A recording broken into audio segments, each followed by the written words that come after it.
Welcome back, folks. We're going to be doing lab number 16 today.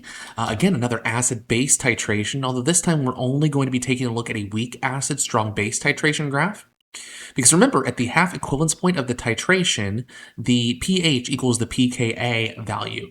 And so if we know this information and correctly perform a titration, we should be able to calculate the Ka value of a particular acid and then identify the acid from a list of possible acids. So it's going to be very, very similar to the last titration that we've done. We're just going to be analyzing it a little bit differently.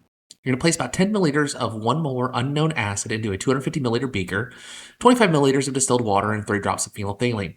Prepare and clean a burette with 1 molar NaOH solution.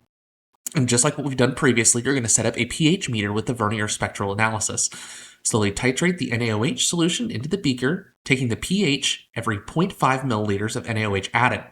Complete the titration curve until a pH of 11 is reached, so essentially identical to the weak acid strong base titration that we've done previously. You're going to identify the amount of NaOH added at the equivalence point. So here's where we're going to just do things a little bit differently. Once the equivalent point is determined, the half equivalence point can be identified as half the amount of base added to reach the equivalence point.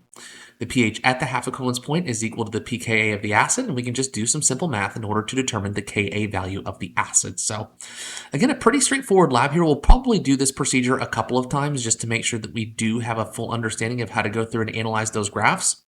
But like I said, you guys have done plenty of titrations before, so I don't anticipate any problems with this or any of the procedural aspects. Have a good day, and we'll see you soon. Bye-bye.